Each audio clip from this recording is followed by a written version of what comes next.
Hello, and thanks for joining us today for this IT Pro TV webinar. We will be live tweeting during the webinar at #ProsKnow. Have a question? Use the GoToWebinar question box throughout the webinar, and we will answer as many as we can at the end. You will receive a link to a recording of the webinar delivered to your inbox. Questions not answered during the webinar will be answered on Twitter with the #ProsKnow. Now let's get started. All right, good morning, good afternoon, and good evening, and welcome to IT Pro TV's webinar series. I'm your host, Don Pizzette, here today with Mr. Daniel Lowry. Daniel, thanks for joining us. No problem, Don. Glad to be here. And we have a really exciting topic lined up for us. This is one that Daniel and I kind of cooked up a few weeks ago that we thought would be a lot of fun, and it is, what does hacking look like? You know, we hear about a lot of companies getting breached, customer data getting leaked out, and you get little bits of information from time to time about what happened, but nobody really shares the details, either because they're embarrassed, they're legally liable, whatever. So we thought it would be fun to walk through, to walk through what it looks like to get hacked. The problem was, how you divide this up. There's two very different views. So what we're going to do is look at this through kind of different sets of goggles here. And on my side, I'm going to be showing what it's like to defend from something like this, and Daniel's going to show the attack. So before we dive into that, though, let's kind of talk a little bit about each of us and where our experience factors in and how this all worked out. So I'm Don Pizzette. I am a co-founder and one of the edutainers here at IT Pro TV. I've been working in the IT industry for about 20 years. Actually, a little over 20 years. And in that time, I've usually served as a system admin, network admin in a blue team type role where I've been responsible for configuring systems securely, monitoring, defending, and make sure they stay up. And these are all concepts that you'll see in certifications like CompTIA's CySA Plus certification. And so I'm going to go through this webinar defending, monitoring, talking about how to block stuff. And these are all skills that you may have already seen if you've done the CySA Plus certification. Now, Daniel, you're taking a different approach, so tell people a little bit about yourself. I'm Daniel Lowry. I'm an edutainer here at IT Pro TV. Been in IT for around 20 years myself, and much like Don, did systems, networking, and then started moving toward security side of things, but in a different way. I come in from what's called the red team side of things, where kind of like football, the defense wins the games, but offense gets the glory. I went for the offense side of things, and I do red teaming. And if you've looked at PenTest Plus as an option, it's a great option for getting into red teaming side of things. That would be, I'm kind of the attacker. I act as a threat actor to try to find those holes in Don's system and then work with that blue team to help close the gaps. Yep, and Daniel, you filmed our PenTest Plus content here at IT Pro TV, and that has a lot of skills on what you do to identify and get into servers and stuff. And so it's a neat skill set. And, if you're interested in learning more, I talk about these courses like you've already watched them, but if you haven't, you should check out IT Pro TV. So what is IT Pro TV? Well, we create binge-worthy learning for IT pros, and we've got training for every stage of your career. Whether you're just getting started or you're a pro out there in the field, we've got content for you from vendors like CompTIA, Cisco, Microsoft, and even more general topics, things like security and cloud, and like what we're doing right here in this webinar.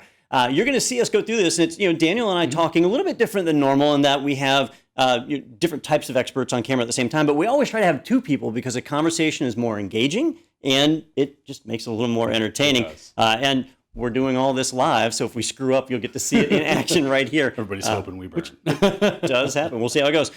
We have also ways to reinforce the knowledge. As you learn something, it's always a good idea to practice. We have virtual labs as well as practice exams that come along with a premium subscription to allow you to make sure that you're ready for that exam and that you actually have learned and retained the information that you've picked up from our content.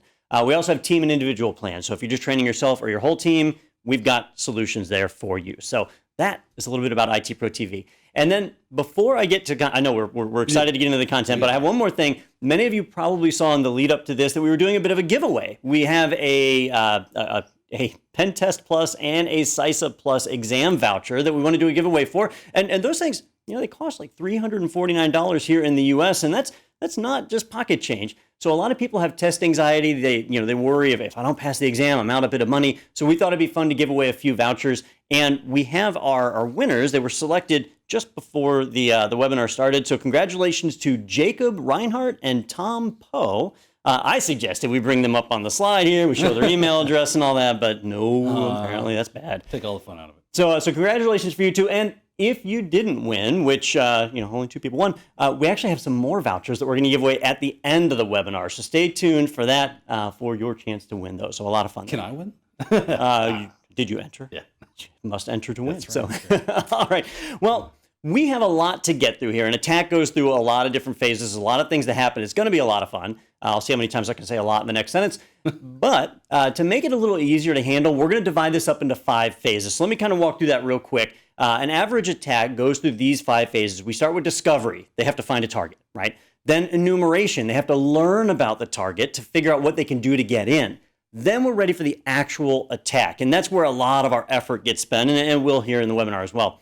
After that, the attacker needs to gain persistence so they can stay in the server once they've got it compromised. And lastly, they want to cover their tracks so that we don't know that we've been compromised. So those are all the things that Daniel's going to try to do. And as he does them, I'm going to show how I could have detected it and ideally how I could have prevented it from happening in the first place. And we're going to do that all with a couple of servers that I've got up and running here on my system. Daniel, you've got your hacking station up and going.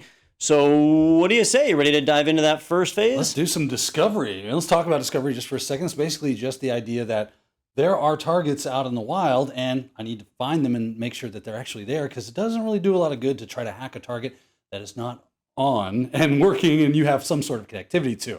So working from right there at the discovery phase is a very important part of this to make sure that you're not wasting your time. Now, depending on where you're coming from, this could look differently. If I'm a real threat actor, I'm some sort of hacker out there in the wild, I'm just looking for targets to go after. I'm just scanning through the internet looking for low-hanging fruit or whatever. Or maybe I have a specific target in mind. It can be easy to find certain targets because they have a presence, so you just go after them. But if I've been given a red team assignment, I'm actually coming at this as a pen tester, well, I'm probably going to be given a scope. And Don has given me a scope for this, and that's how I'm going to play this out, where I have an IP of a machine, and I can just discover to make sure that it's on using something simple like ping. Yeah, and people think of ping sweeps, but we don't really need that. If I want to attack Facebook, It's not a mystery where their servers are, right? Yeah. But once we know where the server is, we have to learn what services it's running, because the odds are they spend a lot of time securing the web interface, but then there might be other services running. So Daniel, how do you go about discovering what a server is capable of doing? Yeah, great question. That moves us into, and you see these things, they kind of start blending together. You see more of a gradient from one phase to the other than so much of a hard stop. And once I know that the target is alive, I've pinged it, I'm getting a response, everything's great, I'm probably just going to fire up something like Nmap or Unicorn Scan, some tool that's going to help me start learning more about my target. And this is enumeration, reconnaissance. I need to start understanding what technologies are on this machine so that I know where to start poking at when it comes to vulnerabilities. So that's going to be super helpful. This is probably the most boring phase of an attack or the attack cycle. And it's also probably the most important, because if you don't know what's running, you're not going to be able to have a good idea of how to get into it. So let's just fire off an Nmap scan. Good old Nmap comes to the rescue and see what we can learn about the target that's been given to us by our blue teamer. All right. So we'll run into the machine here. I'll try to get a little zoomed in, and I'll just Nmap this. I'm going to just increase the timing to make it go a little faster, do a couple of other tricks to make this go faster. And then we'll just do a regular scan and tell it 10.0. This is my IP, station. Right. Yep. This is the IP that Don's been given to me as my scope. So here I am. I'm good to go. I fire away. This is going to start learning more about. This is where we moved out of the discovery, and now it's enumeration. I see from here, scan ran pretty quickly, that port 22 is open, port 80 is open, port 443 is open. Now, if you've been around technology a little bit, those ports should look familiar. And we do see that it does kind of give us an idea of what service is running, SSH and HTTP. So this is probably a remotely administered web server of some sort. So that's where I'm going to start focusing my attention. All right, so let's switch over to the other side. Now, you said your side was boring. My side's kind of boring too, because there's not a whole heck of a lot we do here as a blue teamer. I've got a web server up. It's exposed to the internet. He found it's got port 80 open and port 443 open. Well, you know what? He didn't have to run a tool to figure that out. That's pretty obvious. I'm providing a web service. Now, I do have SSH open to the world, which is probably a bad idea. That's probably showing a bad configuration on my side. I should have that limited, restricted, or whatever. But in order to find that, he did a scan. And while your screen was nice and clean there, like here's the ports, it actually did a lot more in the background. And we can spot that. Now, my web server is not actually directly connected to the network Daniel's on. He has to pass through a firewall to get there. And the firewall is filtering that traffic down. So if I look at my firewall and I pull up my firewall rules, I can see where that web server is only allowing those 3 ports for access and everything else is being blocked. So when he did that scan, all this other traffic got blocked. Now, in my opinion, that worked. I'm doing what I need to do. I stopped him from accessing any unauthorized ports. But we could also leverage that to stop the attack right here in phase one and make this the shortest webinar ever. If I go into my firewall logs, I'll be able to get a better vision of what Daniel did. So looking right in here, I see all this denied traffic. And the traffic is actually a little bit weird. If you kind of look at it, I see all this traffic coming from a single address. Well, that's not unusual. If somebody's browsing your site, you'll see traffic from them. The fact that they all have the same source port number, that's a little weird, right? Normally when you run a scan or do any other kind of activity, it'll advance the port number with each TCP SYN message that goes across. In this case, it's the same. And on the destination side, it's all sorts of different ports that he tried and the firewall blocked. Now, my firewall doesn't care. It looked at it, it said, no, we're not going to allow that. It blocked it, and that was the end of it. But if you have a next-gen firewall or an intrusion prevention system, an IPS, something that's a little bit smarter, a Cisco ASA running Firepower, they would look at this and they would see the pattern. Look how many SYN requests, how many synchronization requests we got. That's really weird. Somebody would normally only do 1 or 2 to get that initial connection going and move that far. Here, we've got tons. So it could identify that, say this is an attack, and block the source IP. That would stop Daniel. He wouldn't even get a complete port scan, and that would be it. We'd wrap this webinar up and go to our next giveaway, right? So, but most of the time we don't do this. Very, very few companies are actually watching this because these types of scans happen all the time. And the odds are likely that Daniel's at a Starbucks or somewhere else, and if I block that IP, I'm blocking everybody else that's in that location. So being reactive to that is pretty tough. A lot of times we'll just drop the traffic instead of actually blocking it and take action like that. So, we don't necessarily see a stoppage in the traffic. But at this point, you've really identified something you probably could have already known. Right. And so now you're ready to move into that next step, which is enumeration. Yeah, right? we have blended that right into enumeration. So I love how these things kind of dovetail together. So it really makes it difficult for us to give you good lines of demarcation. This is enumeration. This is attack so-and-so. So yes, we want to now learn more about this. I've got a very preliminary idea of what's happening here. I need to know what technologies are running and any other low-hanging fruit that might give me a foothold into this system. Now, I can use a couple of tools to help me do this, and that's typically what does occur. I do see this as a web service or a web application, so I'm going to go that route. I've got a web application vulnerability scanner called NIC2. I've got a directory fuzzer called GoBuster. I can start throwing these tools at this application and see if I can't find some information. Also want to learn those underlying technologies. What kind of web service is this? So I'm going to use Nmap for that as well. So let's dive back in and let's start throwing some more commands at it. All right, so let's clear that and we'll say Nmap, and I'll throw a -script scan at it. Let's do some versioning and then again speed things up just a bit. And this time I'll go for ports, 22, and I'll just do 80. And this .o.222.101. There we go. So I'll fire that off. I'll let that do its thing. I'm going to zoom out a little bit. We'll come over here to another terminal, and we'll fire off GoBuster, start doing some of that directory fuzzing. So GoBuster -u, I just got to feed it the URL of the service that I want to go for. So HTTP, and it is 10.0.222.101. For whatever reason, I have a hard time with that. So W is for what word list do you want to use. These are the directories it's going to try to find. It has a default one, but I go for a custom one, so I'll do that. And there's a lot of well-known directories you can hunt for. Like if I'm running a WordPress server, I'm going to have a WP-admin folder that we can look for, or the content uploads folder. And if you identify that, now you know exactly what platform that server's running, and you have some directories that you can target. Exactly. So that's the whole purpose of this. Try to figure out some of the things that might not be obvious from just browsing the website with your eyes, right? All right, so let's go down to another terminal. We can already see some of those directories are being discovered. And we'll go down here, and let's do NIC2, right? So NIC2-H, and again, you're feeding it the URL of your site there, your target. I think it is actually BWAP is the directory. So, and then I can output that to a file if I like, so I can save these results for later. So I like to do that, NIC2.htm, so actually it's a web page. So there it goes. Now it's looking for common vulnerabilities. It's got a database it looks for and reaches out to the server and sees, are you susceptible to this? Does even a little directory fuzzing, as you can see, is occurring right now. So you start combining these reconnaissance techniques together to really enumerate the services and what's going on the machine. All right. Now, in the first phase, I was whining a little bit because there's not much that I could do. But in this phase, there's absolutely stuff we can do. So let's jump over to my system, and I'm monitoring that server, and I can see what's going on. And a lot of this stuff sticks out like a sore thumb. For example, he's directory fuzzing. That requires hunting for directories, and many of them don't exist. And so you're going to be generating 404 errors, and those are easy to spot. I'm running Apache. So if I just take a look at the log for Apache, right? So /var/log/apache2/access.log, I can look in there and I will see all of these different folders. Now, Daniel's running more than one scan at the same time. So some of what I'm seeing here will be him directory fuzzing. Some will be NICTU looking for specific vulnerable files, but I can see them. Now, directory fuzzing is the easiest to spot because it generates 404s. A normal site is not going to have 404s. Your links are all good. So if we look at the error log instead, it becomes a little more obvious right in there where I see this one client over and over and over again. File does not exist. File does not exist.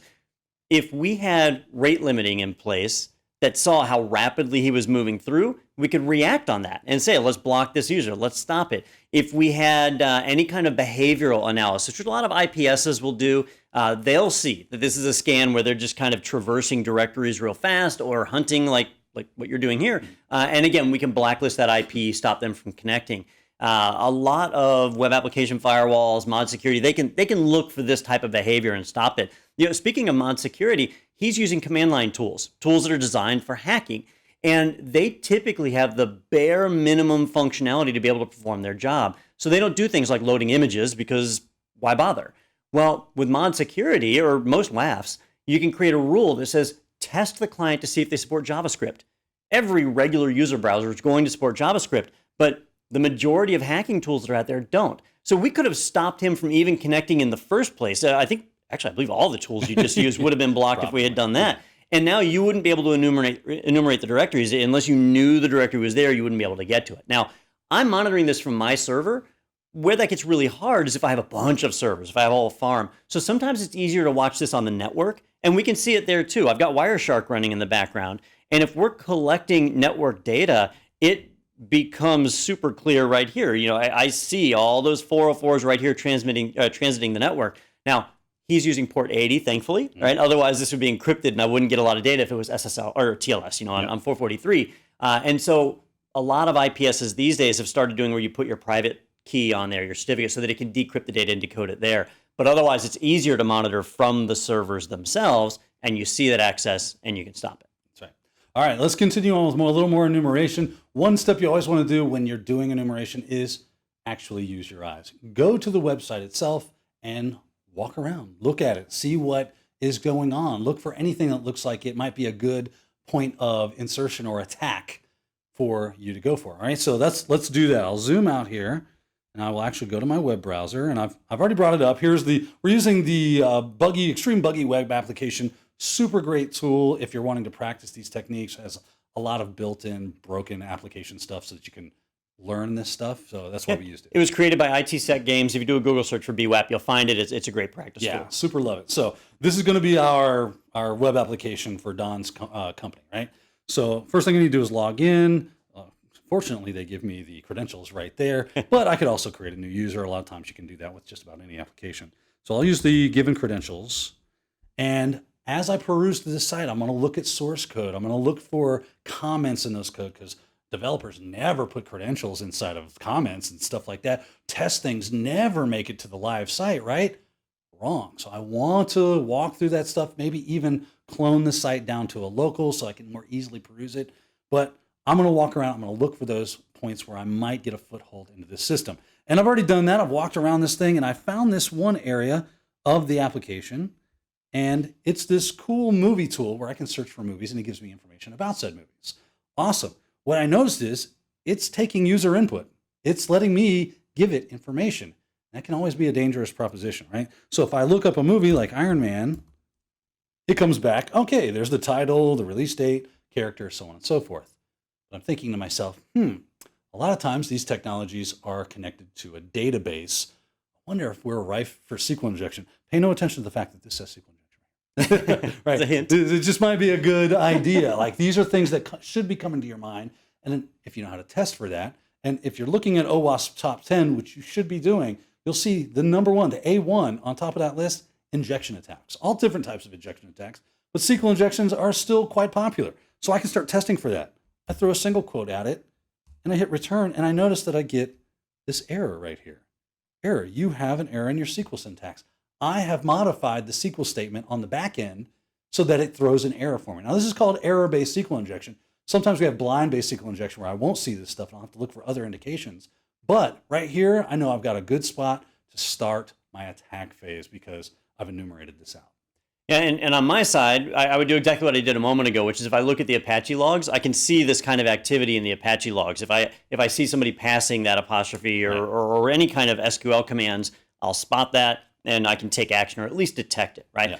But for you, let's keep going on this one, right? Let's keep rocking. You know you can issue some SQL commands. What can you do? Right. So now it becomes, what can I do? Okay, if I'm good at my transact SQL, maybe I can get it to give me some information, dump a database. People love to get credit card numbers this way, user information. But what I'm going to do is I'm going to see if I can read a file. That's one thing I like to try to do is see if I can read a file. First thing I need to do is find out what columns will allow me to retrieve information and display it to the application to the user.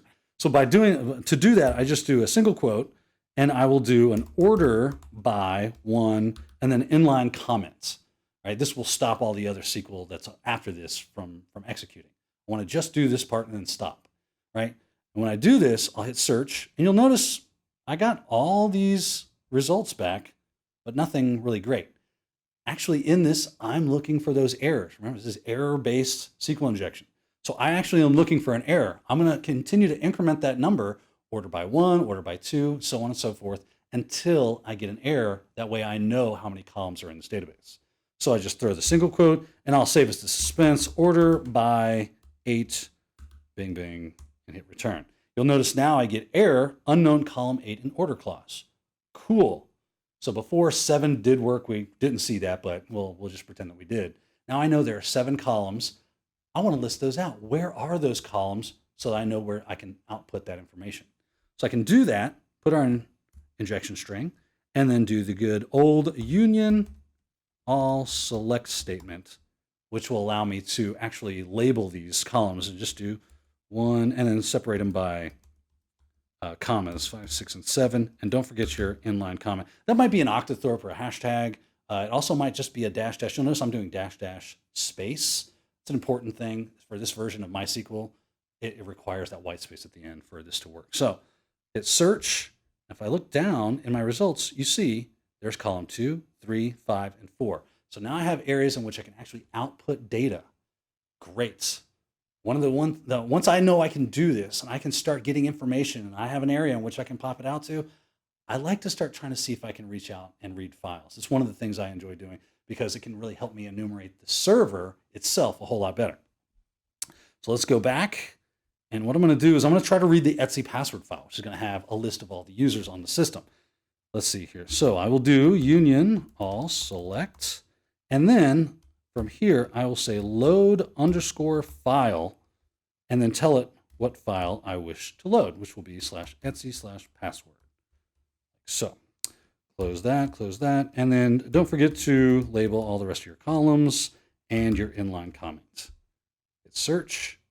Now I've got an error in my syntax. No problem. Let's try one more time.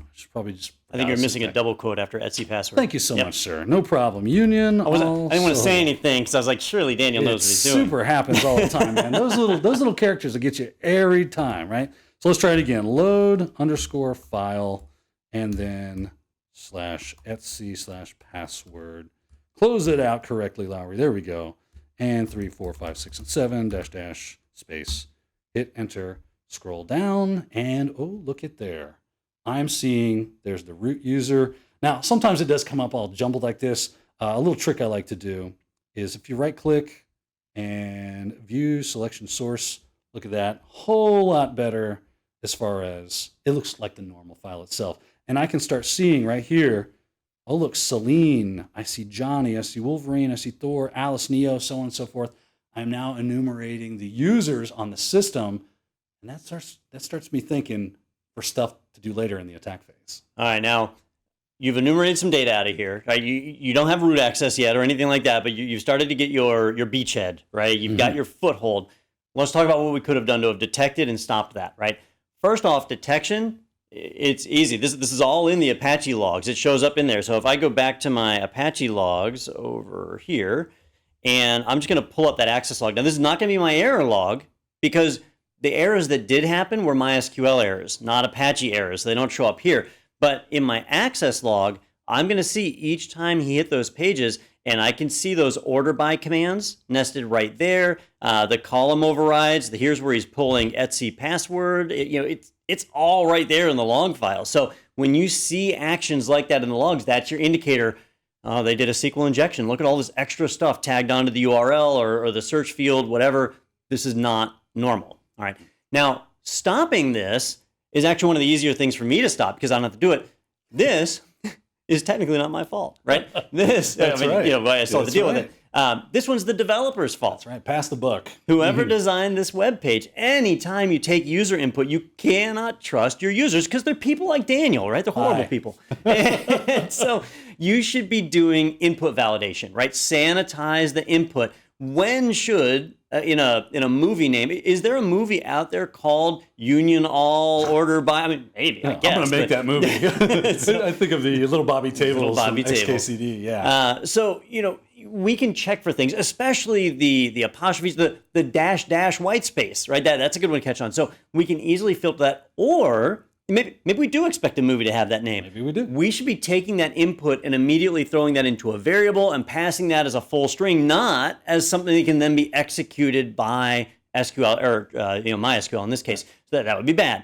Those are all things that the developers can do. Now, as an admin, it's easier for me to say, not my problem, but we need to be checking for this, right? Hopefully your developers are following a secure software development lifecycle, but we can use tools like what Daniel's doing right here. That's why we pay pen testers, so they find it before an attacker does, and they take care of it. There are some other things that could have solved this problem too. If Apache was in a chroot jail, then he would not have been able to access /etc, because what he's running right now is running as the service account of Apache, which is the www-data user, if I remember right, and it wouldn't be allowed to access that folder by default. If we had AppArmor, SE Linux, any number of permission software like that puts a boundary around that service, this wouldn't have happened, right? Now, they still could be walking the MySQL database, because that has to be inside of the jail for us to access it, but they wouldn't have been able to access system files outside of it. All right, well, let's go back to the password file.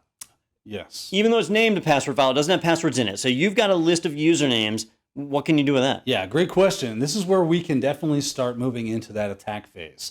Technically, we've been throwing things at it. We've definitely been doing active reconnaissance and enumeration for certain. I could have easily have started the attack at this point in time, though, where I can take these usernames and I go, oh, SSH was running on this. Now, I'm betting everybody at this company has great passwords, super strong. No one will ever use a bad password on this. Happens all the time. People use weak passwords. We allow for weak passwords. And what I'm going to do is I'm going to grab this list of users, throw it in a file. I'm going to grab a word list with a bunch of common passwords. And I'm going to try to brute force this monkey so I can get some of that low-hanging fruit. Even if it seems impossible, I'm still going to try it because you never know. And everyone loves the low-hanging fruit, right? So I don't want to bypass that. I want to use that. And we'll save you some of the effort here because that could take some time. It's definitely one of the more time-consuming pieces of the puzzle as far as the red team goes. We'll say Wolverine here. That Wolverine, he just doesn't know how to make a good password to save his life. So we're going to use him as our example to try to brute force his login.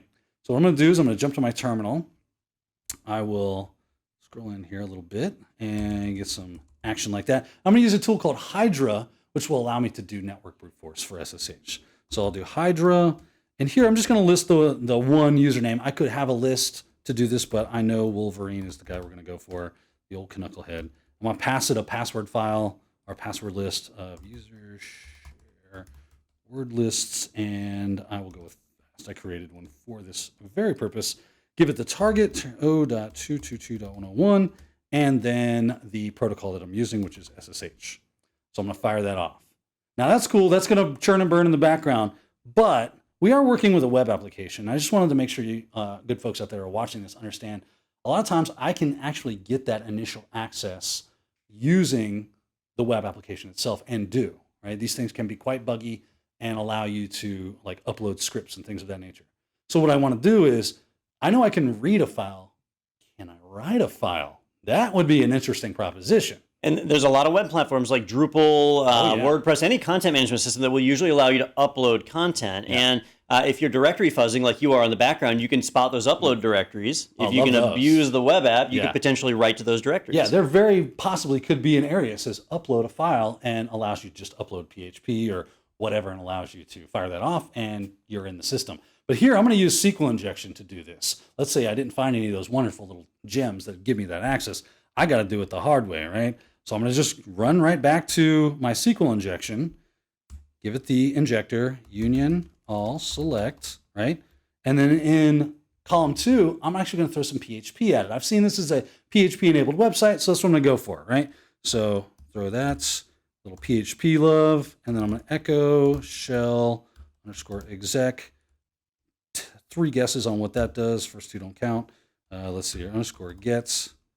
Do this. And then I'm just going to call the command cmd for ease of use here and finish off my code. So there's my PHP code wrapped up in a ball. I'm echoing shell exec. So call a system, an operating system command, and that will come from the variable cmd. So I can actually throw that into the URL and it'll do whatever I want it to do. Hopefully, that's the idea. Now we just finish it out. 3, 4, 5, 6, and 7, just like before. Dash, dash. Oh, I'm sorry. One more thing. We need to into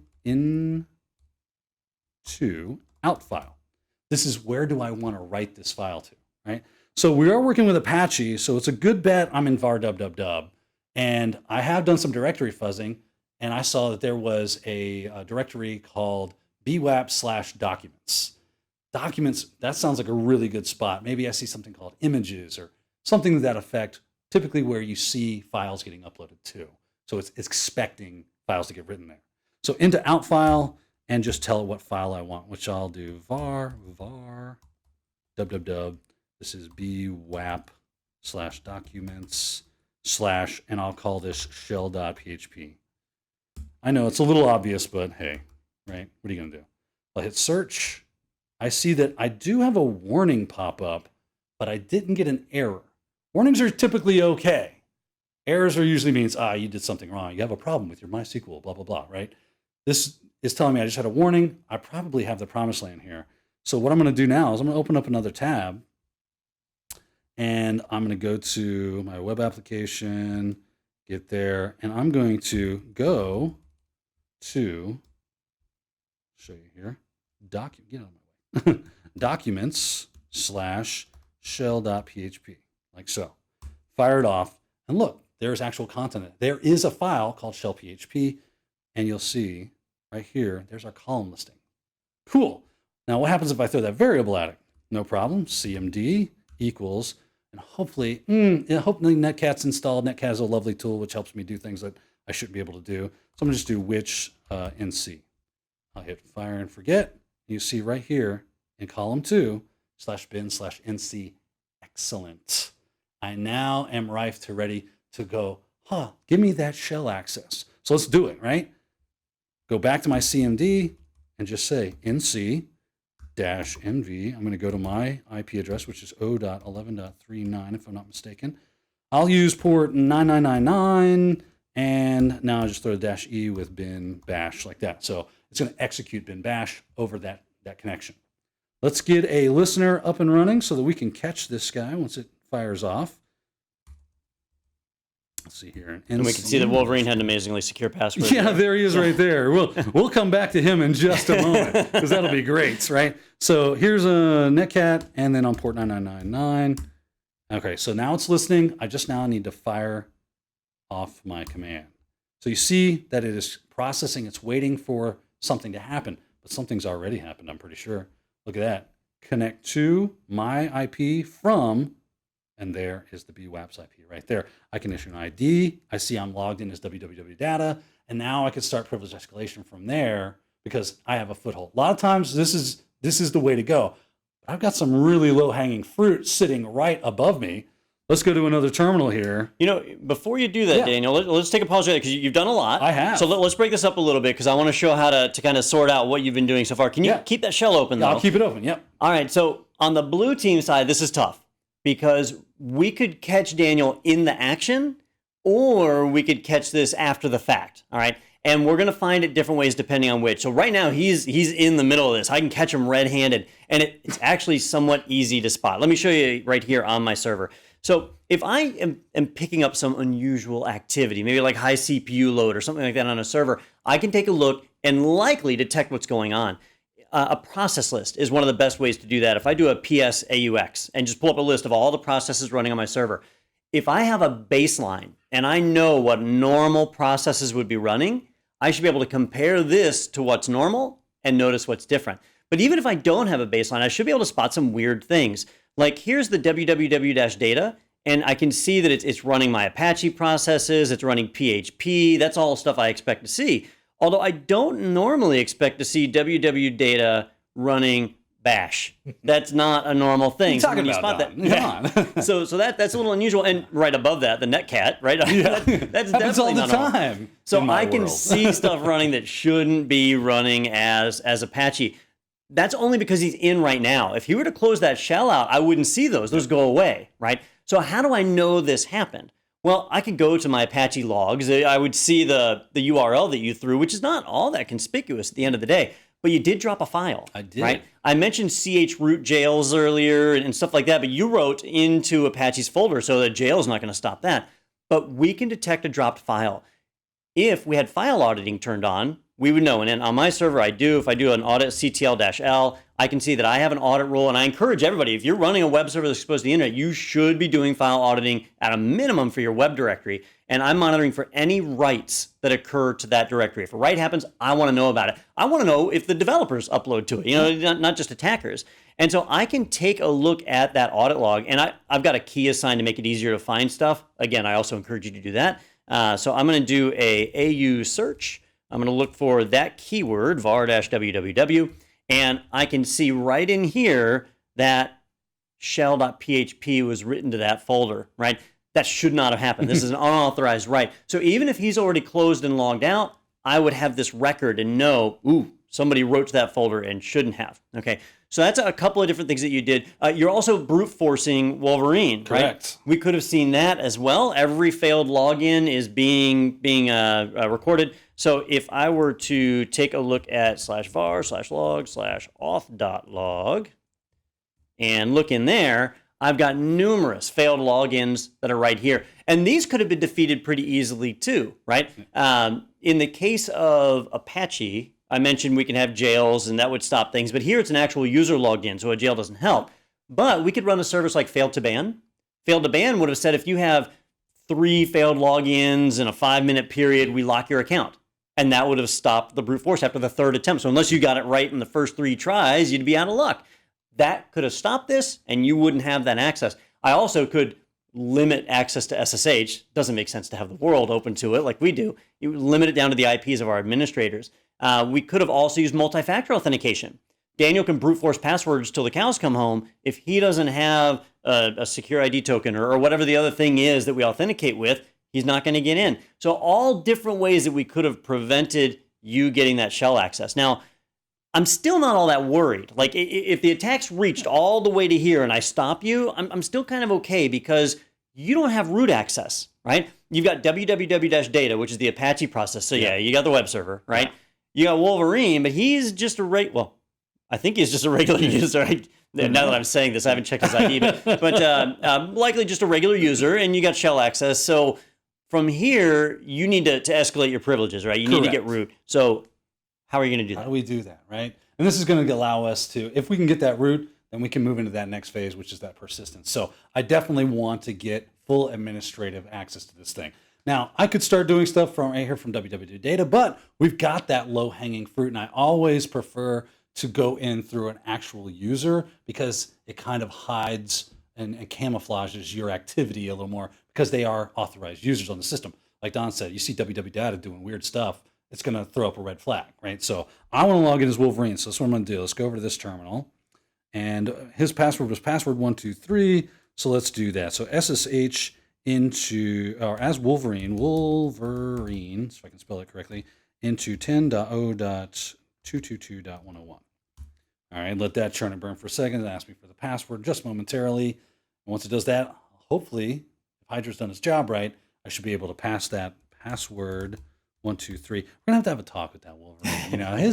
His password creating skills are not awesome, as we can see, because now I'm logged in. I can say ID. All right, cool. I'm Wolverine, host name. It's the name. I cannot do this. There we go. Cool. I'm in the web app. I'm not in my shell. I'm in a different shell. I do like to get into Bash because it's much nicer. There we go. So now I'm logged in. Privilege escalation time. There are a couple of ways in which you can go about this. A lot of times, kernel exploits are going to we're going to fall down on.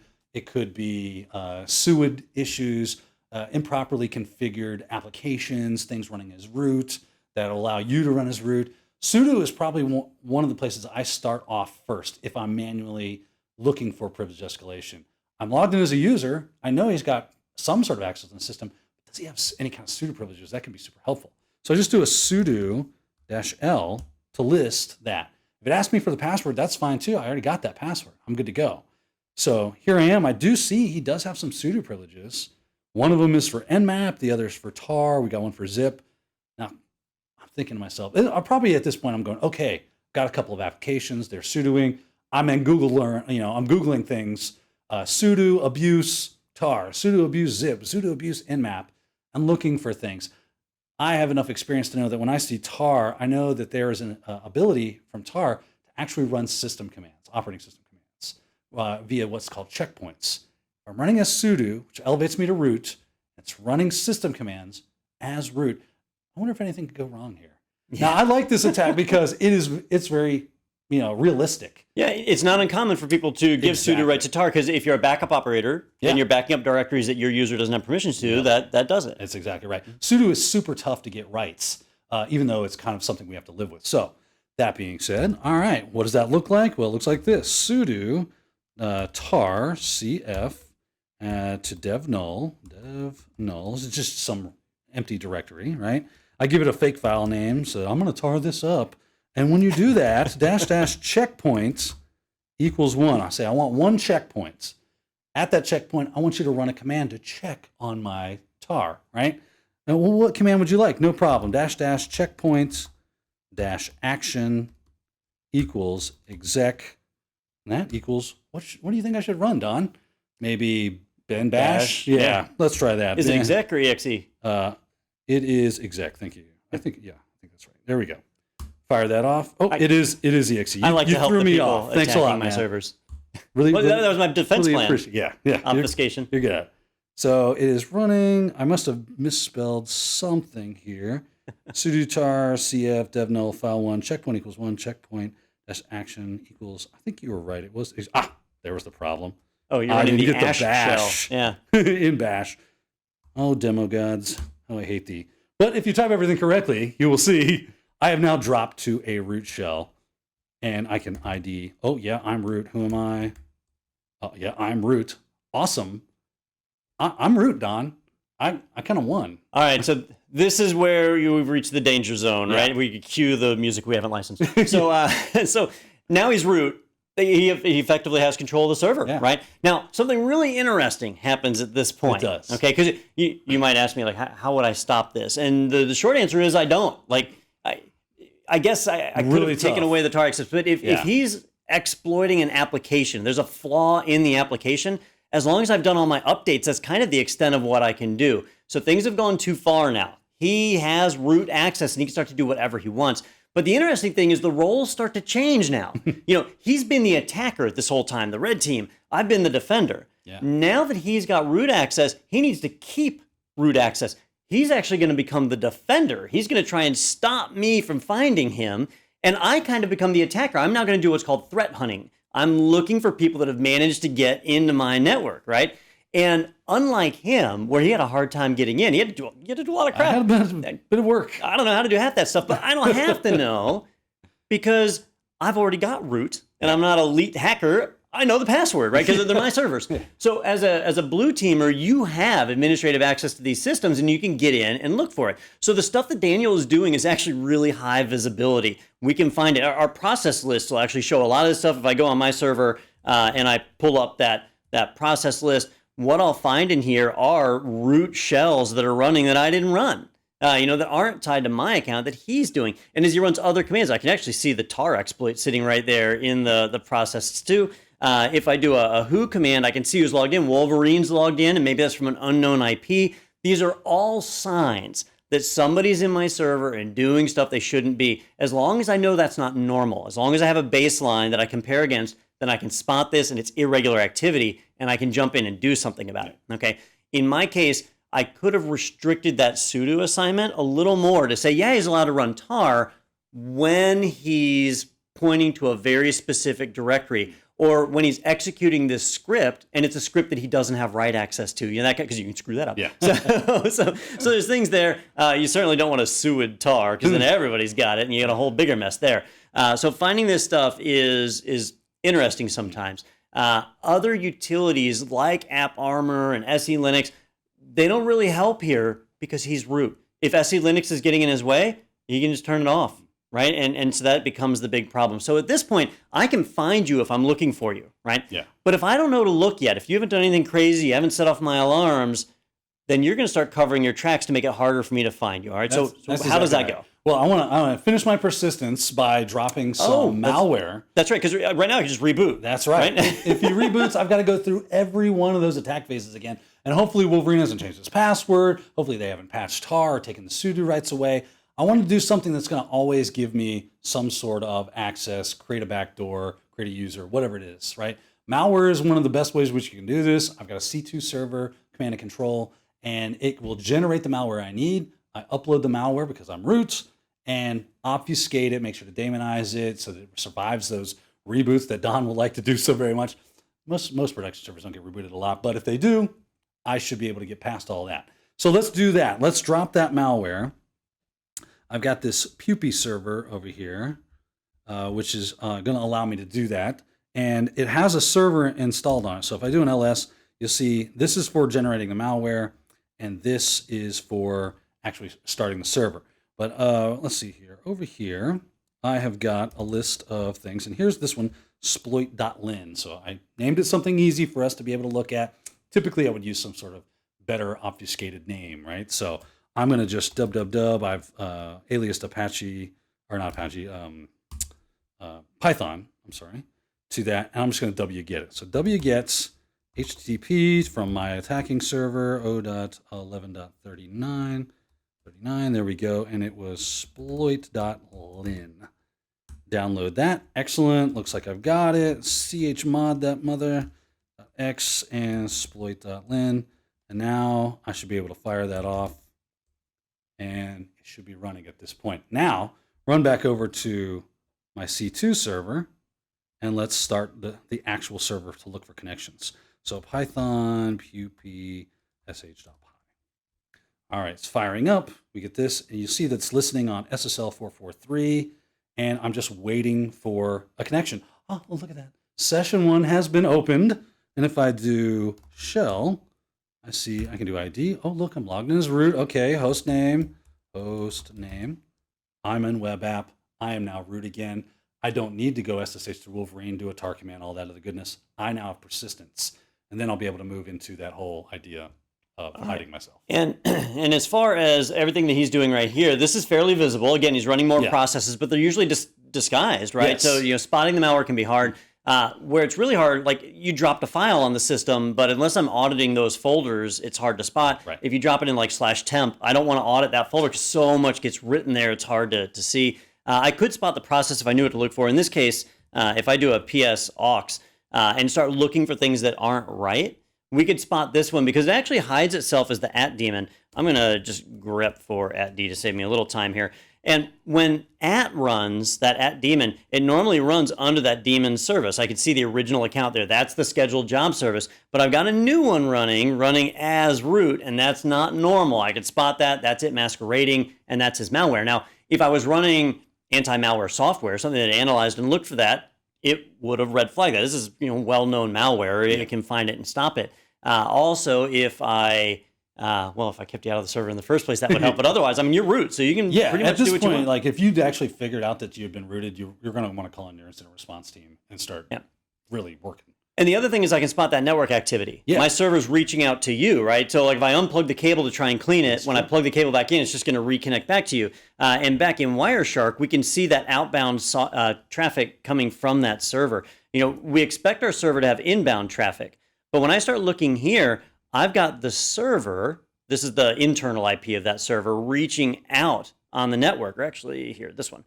This is the inside reaching out. And if I go down and I kind of break that packet down to find out what's going on, I can see where the source is a randomly generated port, but the destination is 443. That's not traffic coming to my web server. That's my server going to somebody else's web server, and I shouldn't see that. Outbound firewall rules could stop this, right? My web server should never be browsing the web itself. I don't even have a GUI on it, so it'd have to be like a command line browser, maybe wget, right? That would set it off. But if I had rules that block traffic with a destination like this, then Daniel would have to move over to a different port, which can be much more difficult, and deep packet inspection can catch it that way too. So this stuff is easy to spot. If you're able to get by, though, if you're able to do this where I don't notice, my last kind of go-to is things like log files and audits and stuff like that. So how do you cover that one? And I know we're running long on time, but I wanted to get we're through almost this done. This is basically the last thing, which is covering those tracks. If he is looking at log files from time to time, he's going to see me there. So I'm just going to start removing stuff from that, basically lead to his eyebrow being raised. So auth.log, I did a bunch of stuff that probably authenticated. So just echo an empty string into /var/log/auth.log, like that. And now if I cat/var/log/auth.log, there's nothing inside of it. All the stuff that I did that it captured, and I would do this for everything, obviously, I maybe automate that. But now that stuff is gone, and these things get rotated quite frequently. Logs are constantly being written. He might not even notice that that's done. I can be a little more scalpel, like you said, or something, and remove specific lines, but this will work. Yeah, and on my side, I might not even notice right away, because if I remote into the server, right, so here, I'll just reconnect, what's it going to do? It's going to log the fact that I'm logging in very slowly. And when I do, it's going to write my login information to that file. So if I go in tail/var/log/auth.log, I'm going to see my login. And if it's 10 lines of data, I might not even notice that it's cleared. If I see the file is small, I might just think that it's rotated, right? Because we do have log rotation turned on, in /var/log. And so we'll see those additional files in there and know like, oh, well, maybe just rotate it out, right?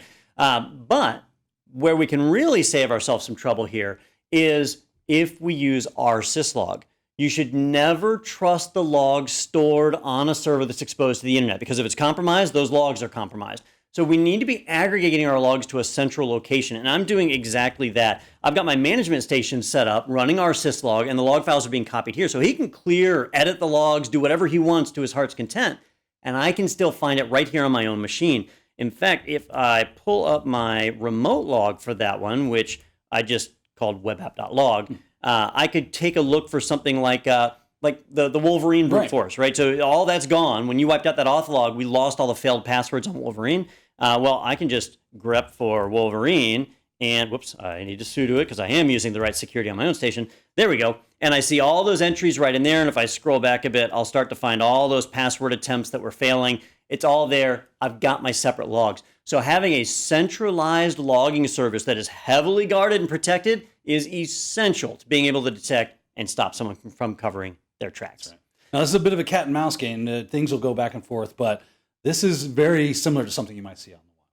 Yeah. Now, at this point, you've seen all 5 phases, and ideally, I would have stopped Daniel way back in the early phases. By the time you get to the 5th phase, where we are right now, the cover your tracks, I'm not trying to stop Daniel anymore. What I'm trying to do is put together paperwork to give to the authorities, to my insurance company, and figuring out how I'm going to contact all of my customers. So we certainly don't want to reach stage 5, but you've got to have a plan in place for that.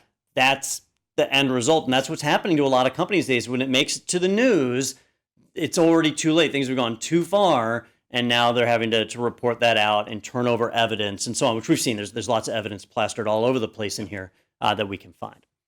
All right, now we have a lot of people in the webinar right now, and a ton of questions have been boiling in. I've been just slowly watching them aggregate. So let's stop right here, and we'll go ahead and launch into a Q&A, and we're going to answer as many questions as we can. I do want to remind you, if we don't get to your question here, don't fret. You ask the question.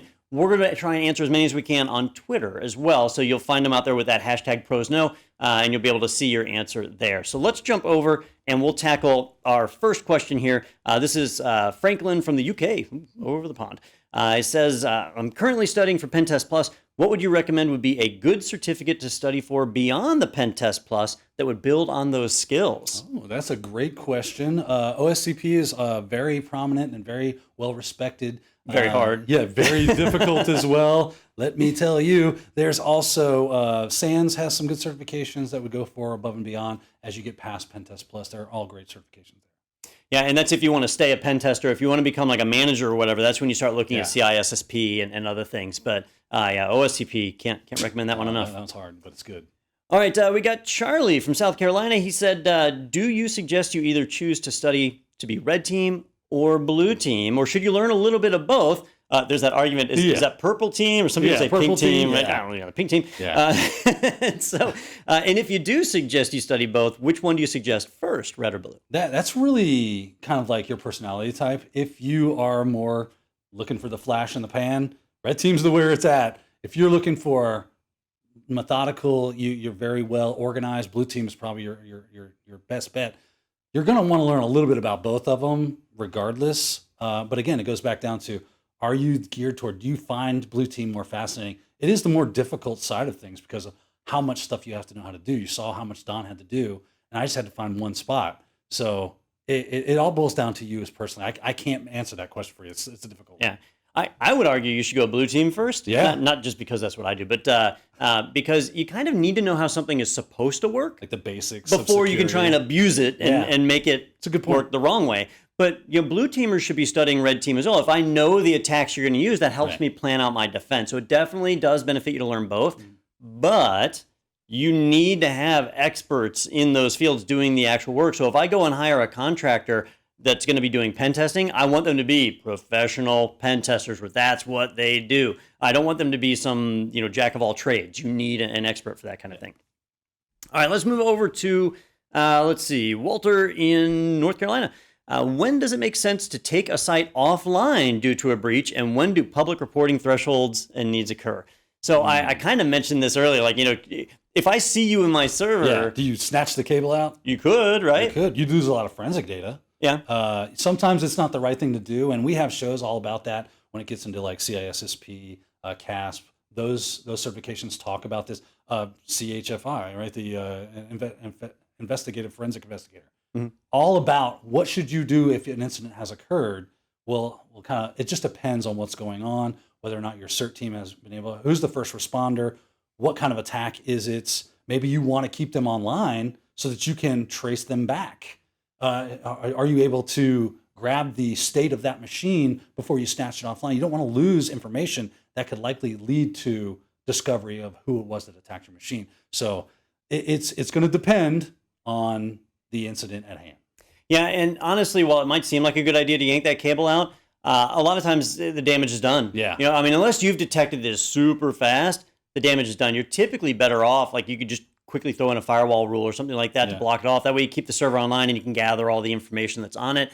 A lot of times the authorities will want to take an image of the system, including what's in RAM. And so it is a good idea to call your local authorities. Call them now, not when you're being attacked. Call them now and say, what would you recommend? What's your policies and procedures? Because you want to be able to litigate if possible, and hopefully get some remuneration there. Let's see. We've got, that was North Carolina. Let's go over to Indiana. We've got Doug asking, why doesn't the port scan get monitored?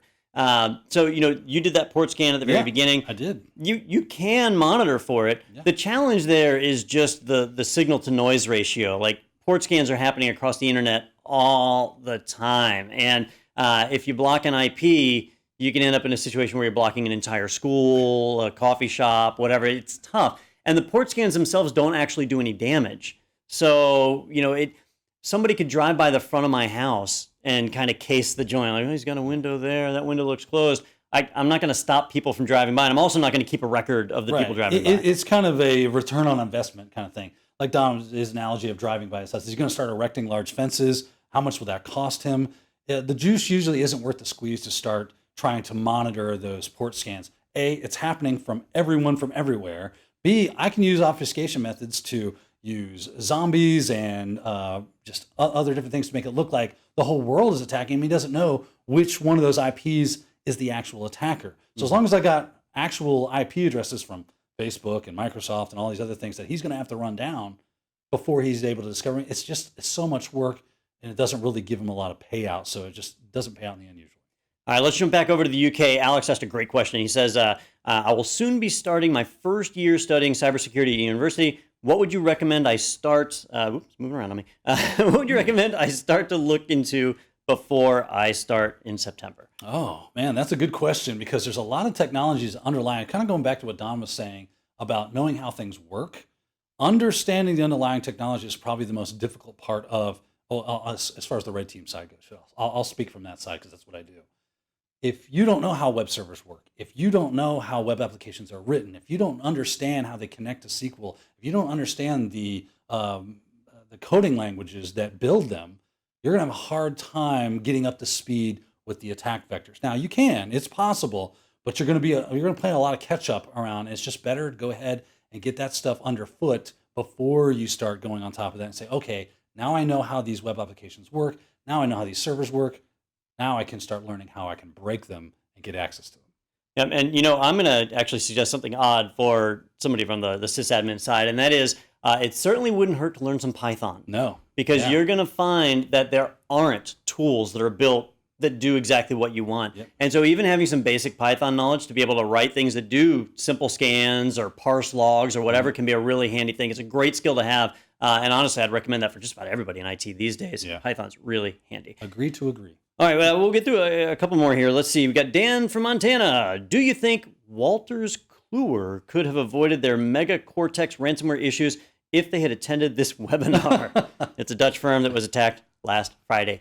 I hope not. I hope they would have watched this webinar and said, hey, we were doing all this stuff and still got attacked. But the odds are they fell apart somewhere in the lines of what we were talking about. Many companies are not monitoring properly. And where you see this a lot is with cloud deployments. And I meant to mention this in the yank the cable, because you can't really yank the cable when you're in the cloud.